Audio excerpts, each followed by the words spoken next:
We are backstage right now. We're about 30 seconds away from going live on River West Radio. You're welcome to join us on there as well, riverwestradio.com, and there's a listen live button right on there. And stand by for just a moment. We'll be rolling in real soon here. And I'm excited to share our wonderful guests that we have tonight. This is going to be a fun night.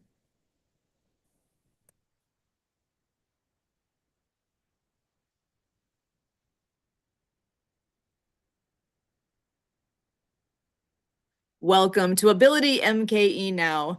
My name is Sue Roskoff. Ability MKE Now is a show all about integration, bringing people with disabilities and people that don't have a disability together, enjoying life here in the Milwaukee area. We all have different abilities, and here at Ability MKE Now, we dive into this topic of diverse abilities. The concept of disability hits a wide range of possibilities. We could be talking about physical or mental disabilities, the deaf and hard of hearing community, blindness, chronic pain, mental health diagnosis, goals of substance use reduction, and the list goes on. We all have our own experience with disability, whether it's our own, with people we know, or with people we encounter here in our daily lives. Here at Ability MKE Now, we break down the barriers and celebrate the ability in all of us. This is going to be a very special show tonight, getting to share a couple of wonderful friends, one old, one new, and I am so pleased to be bringing in Lauren Williams. After more than 25 years working for IBM, Comdisco, and other companies that distributed and leased computer hardware, Lauren Williams moved to the nonprofit sector, joining PCs for People in 2021. Lauren focuses on building relationships with organizations that want to put their retired technology towards bridging the digital divide while benefiting from non-charge e-cycling and data deletion services. So Lawrence, oh, glad to have you joining us here tonight. How are you? I'm doing well. Thanks, Sue. Thanks for having me. Thrilled that you can join us. So tell us a little bit more about this, how this works. I'm so excited to hear more details in this. Sure. Our mission is all about digital equity and sustainability. So what does that mean, brass tacks? What that means is we all know that corporations and colleges and schools and governments all use computers, and most of them only use them for about 3 or 4 or 5 years. And then they have a replacement cycle. But what happens to the old ones? Well, a lot of different things can happen, but what we want to do is collect those decommissioned computers from organizations, delete all of the data, and then refurbish as many as we can to distribute to low-income households. You probably don't know this, but about 40% of low-income households today in the United States lack access to a computer and or internet service. And we also have an affordable internet service to be able to provide to our clients. So we're trying to change that digital divide one household at a time. That is amazing. When I think about how much I'm on the internet, whether it's through my phone, through my computer, at work, all the things that I do online, it's hard to imagine that 40% of households don't have that access, don't have the technology. It's not at their fingertips. And it's something that I honestly, at this point, I kind of take it for granted. But wow, what a difference that makes not having that availability to the technology. I can't even imagine. So now tell us about where you're located. So I'm located in Chicago, and PCs for People is actually in 10 different geographic locations around the United States. And we'll be opening 2 new locations soon, one in Virginia and one in Seattle. So we'll be going coast to coast, collecting equipment in each of those areas. And we actually ship equipment to low-income households all over the United States. Wow. Oh, and with you being in Chicago and we're nearby neighbor here in Milwaukee, do you guys come up this way too?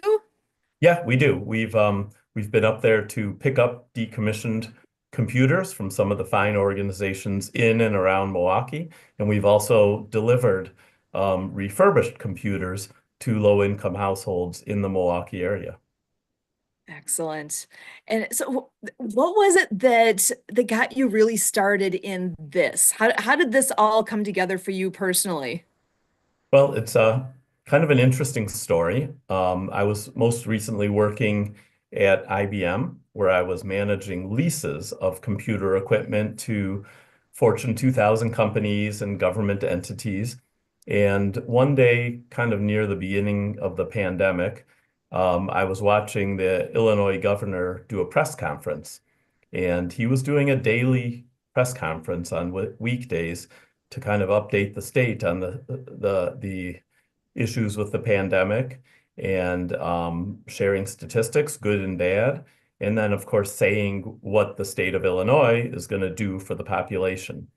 And one day on this press conference, he starts going off on a tirade about the digital divide.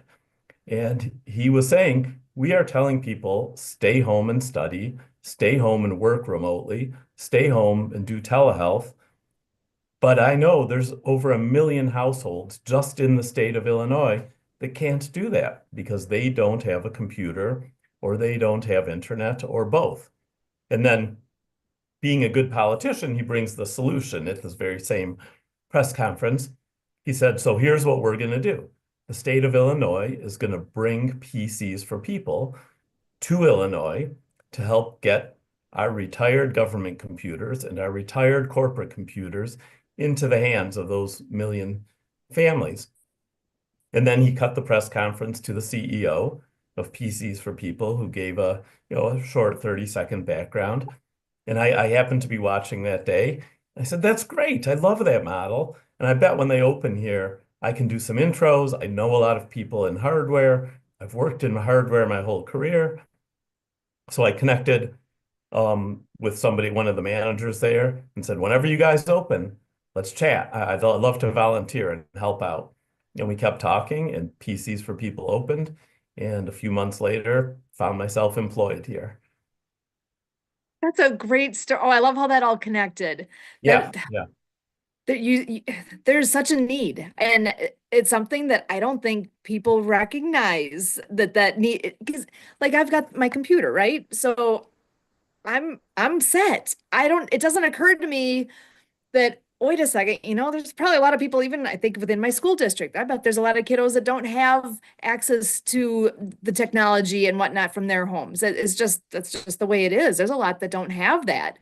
And, that's part of why we do this show too. Ability MKE Now, the whole concept of abilities and disabilities and the extra effort perhaps it may take or I shouldn't say extra, different, just a different effort that a person needs to take to perhaps go out to eat somewhere or, depending on what different things are a person's reality. And technology is definitely a staple piece that we all need to have access to. Just the way our world is right now, I don't see how we can ignore that it's too real. Yeah, most of us take it for granted because statistically, most of us have a computer and most of us have high-speed internet. And most of us just use it as we need to for work, for fun, for communications, for organizing our lives. And if we've probably all had that time where the computer crashed or the internet went down for a minute or 5 minutes, or you had a storm and it went down for a few hours and you feel so lost. You can't do anything. But imagine if that was your reality every day and you never had a computer or never had the internet, or you had to wait till the library opened and then hope you can get on a public computer so you can apply for a job or do a telehealth appointment or take a class and upskill yourself. We think everybody should have a computer in the home and internet in the home. Internet should be like any other utility where you have electricity. If you can't afford it, it gets subsidized till you get on your feet, and then you pay the full price. So, what is the outlook here going into the future? I know you said two more locations will be opening soon. I personally, as I'm hearing this, I definitely see a need for what you guys do, and I don't see that need going away. Yeah, I mean, we just plan to keep growing as long as the need is there. And unfortunately, just like a food bank would love to go out of business if there were no hungry people. But the reality is, there's always hungry people. A housing authority would love to not have to supply housing if everybody could afford housing all the time. But people fall on hard times and they need food and they need housing. And there's always going to be people who need computers, and there's always going to be corporations retiring computers that still have more life in them, especially after we refurbish them and give them a second life. So we just want to grow our impact so we can minimize the number of people out there who don't have a computer. I love this. So if anyone is interested in learning more about this, how would they find you? So the easiest way is our website, which is pcsforpeople.org. We're a nonprofit 501(c)(3). And it's PCSFOR people.org. And you can find on there if your family or somebody you know is in need of a computer, you can find out about getting a computer there. And if you work for an organization that has computers, surplus computers, retired computers, you can find out how they can be used towards our mission there as well.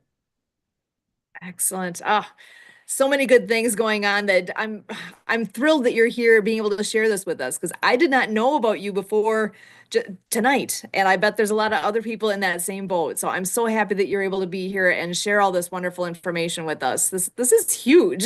It's a need. It's wonderful. So, oh, and I know we've got a couple other people joining us. I'm going to have them come on in and join our excuse me, join our conversation as well. Our wonderful diva, we've got Denise Vargas in the house, and I want to make sure that she has a chance to come on in and say hello as well. So how you doing tonight, Denise? Hello, hello, Milwaukee. So happy to be here. I was actually having a little internet issue myself, which is why I was here a little late. But I don't know, I think it's the whole area here because I'm also having flickers of the light. So we'll see how long I can stay. But yeah, oh yeah, I caught the end of PCS for people. That sounds so interesting. I can't wait to actually learn more, have a virtual coffee with you and see where else we can go with this. It's amazing what the need is out there, and when there's a need and when it's recognized, there are wonderful creative people that figure out a way to meet that need. And it sounds like that's exactly what you guys have done it with PCs for people that you're able to take. Oh my gosh. When you think about the computers that corporations go through, what do they do with them when they're done? They Yeah, need a purpose yet, right? We don't want it to go get just dumped in a dump somewhere, in the with the garbage or who, this is such a great way to be environmental and practical so that yeah. there's a good solution for the corporations and for those that could make use of that equipment. Absolutely. And so many of us, we have a computer for a couple of years, then we get rid of it to upgrade it, even though they're perfectly fine, but we want the newest and the greatest. So why not give what we know that works to an organization like that? That's perfect. So, well, I think I'm going to go ahead and bring in our next guest to join this conversation as well. Marianne of Waikiki is no stranger to us or the show. We've known, oh my gosh, Marianne, we go way back, and I am so glad to have you joining us tonight. If you would be so kind as to remind everybody about your wonderful organization yourself and the books you have written, and I will go ahead and share your website right away, www.actsofkindnessseries.com. So again, actsofkindnessseries.com is where more information can be found on what she's doing. But Marianne, come on in and say hello. How are you? Well, aloha, Milwaukee. Can I get aloha from everybody here? Aloha. Aloha. Aloha. Yeah. Yes, Happy New Year, February 2025. Yes, I'm Marianne of Waikiki. It's my book author name, my sign language name. I'm the author of the series of 4 books now called Underwater Acts of Kindness. Now, the goal is to bring them into animation movies with sign language characters, which is 200 Folkman as puppets, into animation movies with the sign language characters and a soundtrack by Lucy Lynch in the perfect way. So it is whale watching season. And I want to quick highlight our first book that we wrote in 2017, and we now dedicate it to Boynton Slat, who ocean cleanup, because he is doing a great job in cleaning up the Great Pacific Garbage Patch, which, Lauren, we talk about where all these floating pieces of plastic, computers, end up floating in the swirling garbage patch gyres around our sailboats in the Honolulu harbor, where we're working with harbor there to clean that up, especially with Leon McLaughlin, who just recently visited Hawaii.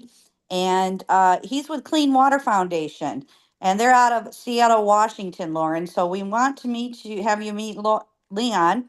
He's a regular speaker on our Saturday show, the second hour, talking as what he's doing of bringing water filters worldwide to schools, hospitals, and clinics. So this past summer, I applied for an awesome foundation grant in July, and I won it.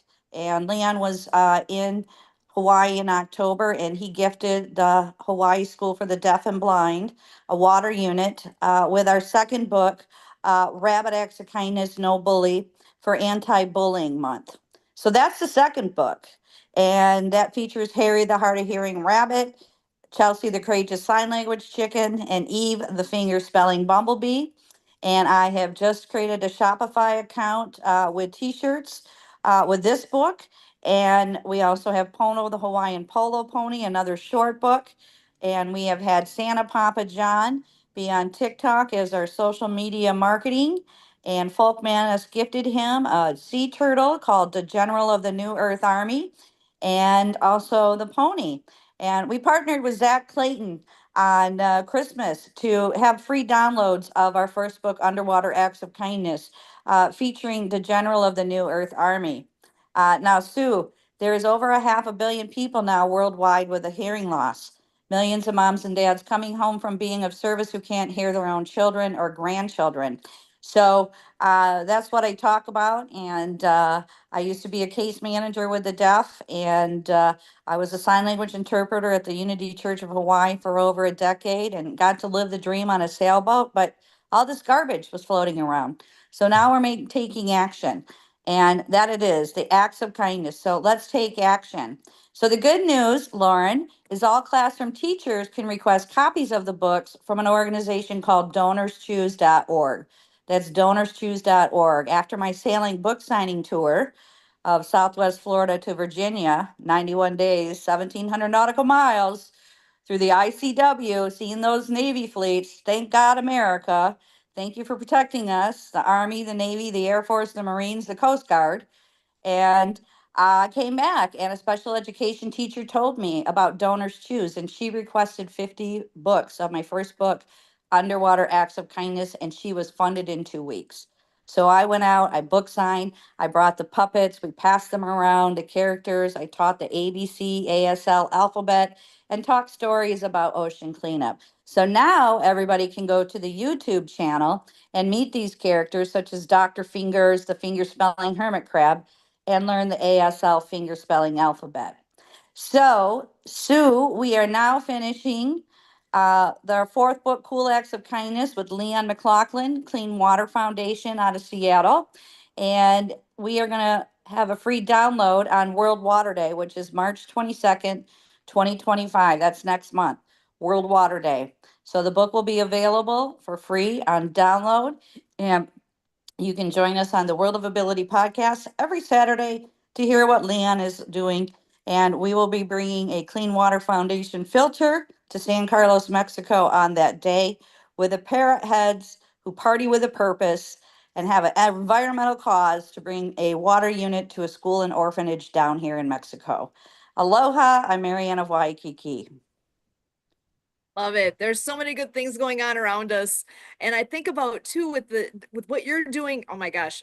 We never would have even been able to connect if it wasn't for the technology, the computer, the internet and all those things that like we've been saying, we all kind of take for granted when we're so used to using it.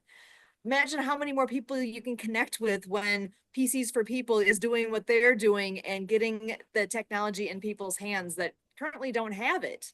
That oh, there's such a need out there. And I know, Lauren, you said you guys are in currently in 10 different locations Yeah. and growing to two more. Do you guys have any idea how far and wide you're going to end up here over the next handful of years? Well, ideally, we'd like to have a location that is within, say, a 4-hour drive of the major population centers in the United States. And that's just so we can collect more efficiently from the population dense areas and also distribute more efficiently in the pockets of lower incomes around the country. So that's probably eventually going to be 18 to 20 locations. But we'll see how the growth goes. It takes time, it takes a lot of effort to open a new location. Every location goes through certification processes in order to build the trust with the corporations who are handing over the computer. The computer may have no financial value to a corporation after 3 or 4 years, but the data on the computer represents a potential huge liability.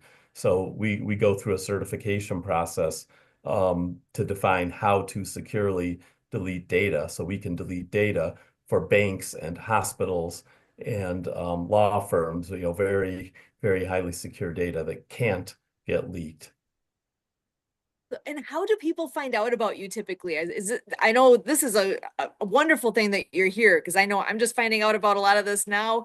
And the fact that you're connecting with us here in the Milwaukee area and Marianne being connected to all sorts of different places. I know she's originally with Waikiki and currently actually in Mexico as well. Uh, how are you reaching people? How does that part work? Is it a lot of word of mouth?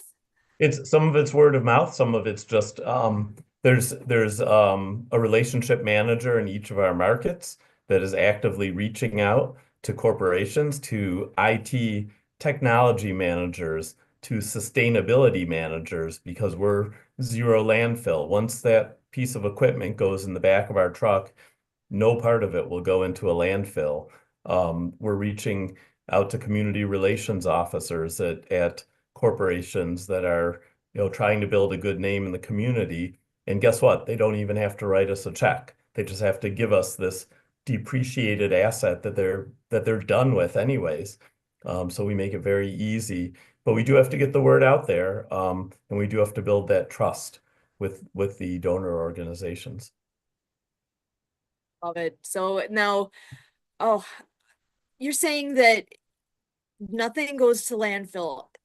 So how old of of equipment do you accept? Because I'm just thinking, we recently got rid of some computers. Actually, they got water damaged here. We had a flood in the basement, which was unfortunate, but we had some PCs that were actually really old. Do you take things that are only within just a few years, or how does that part work? Because I No, can see a lot of people like us having things just sitting around. yeah, we've been doing this since 1998 and really going national since 2008. And we realized pretty early on that on the front end, on the collections end, we just have to take it all because a company doesn't want to call us to take their laptops and a different company to take their printers and a different company to take their networking equipment. So we're a full service electronics recycler, and we have a way and a place to responsibly dispose of everything, even if it doesn't fit our mission. We have means to dispose of it without it going into landfills. And there's certifications for that process that we have, and we work with partners who have those certifications as responsible recyclers, R2 recyclers. Excellent. So I know you said you're in the Chicago area. How big is your location? We are typically collecting about 60,000 pounds per month of electronics just in the Chicago location. Our oldest location is in St. Paul, and they'll typically collect over 100,000 pounds per month of electronics. My goodness, that's a lot more than I was guessing. That's amazing. Actually, Denise, come on into the conversation here. No, I know that I missed the very beginning of this, but now you did say you have other locations. Do you have a location in New York? We have a location in Philadelphia and in Baltimore. Those are our two East Coast locations, opening in Virginia soon. And we will go to the New York areas around New York to pick up equipment. Gotcha. Awesome. So I have a suggestion too. I'm curious, when are you going to be in Seattle so I can let Leon know? Actually, we're technically open there now. Okay. There was a smaller nonprofit doing something very similar to us that just signed on to join the PCs for People family, and they're going through the rebranding and getting integrated with our operations, and we're going to help them build up their scale. And I've met a couple people from there, and they seem like really great people, really committed. Yeah, so because also he is having a fundraiser next weekend, a Valentine's fundraiser. So if you people are there, I'm sure he'd love you to come and join them because they're having a beautiful concert at a mansion again next week, Water for Children. And also, we all met through the Happy Neighborhood Project, and you know who came to mind? Alan Risen. He is a Happy Neighborhood Project. He has been in charge of nonprofit projects in the Philadelphia area. We'd love you to meet him on the Happy Neighborhood Projects and have a one-on-one with him. That's how we all met here today, and that's how it works. So thank you so much, Sue. Aloha, everybody, and all the best in 2025. Aloha, I'm Mariana Waikiki. Awesome. And that's a great suggestion because that's what it takes, right? We're all connected piece by piece. We get introduced to new people, and that's when people go out and do networking. That's the whole point, is to be able to meet somebody that, maybe I'm not going to have a direct connection necessarily, but I know a guy. He's going to be the perfect one that you got to talk to him because you guys will have so much to talk about. That's the magic of networking. And it's kind of funny. I hear people who are nervous to join groups or to do any of that kind of thing because they're perhaps just introverted or whatever. 'Cause, believe it or not, I'm a natural introvert, and I've gotten to where I really enjoyed this piece of it, of being able to connect with people, because I've found so much value in it. There's so many good people out there. That's like you, Lauren. There's no way I would have met you otherwise if it wasn't for these connecting points like this. So I do want to give you a moment here. Any final thoughts that you want to share, or any take-home messages that you would like people to go with? Yeah, just to ask people to think of us in your travels, if you run across an organization with surplus computer equipment, or just go to your office and start asking, what do we do with our old computers anyways? Or ask your school district, or ask your municipal government, like what's happening with the old computers here? It starts with that simple question. And then if you're connected with any nonprofit that's serving low income people who are in need of food, who are in need of housing, other social services. Often in that population, they're also in need of a computer and internet. And then you can certainly send people our way. Amazing. And share again one more time. What is your website? It's PCs for FOR people.org. Perfect. So pcsforpeople.org. Oh my goodness, there's so much good in what you guys are doing. I'm grateful that you exist and that we're able to share out what it is that you have to offer, because I just see such a massive value on both ends with what those that are looking to move, upgrade, whatever. They have equipment that they no longer need, and now you have that solution for how people can utilize that and make the most of it. What a great thing you're doing. Thank you so much for joining us here tonight. Marianne, Diva, you guys are the best. Always glad to have you here. And for all of us here with Ability MKE Now,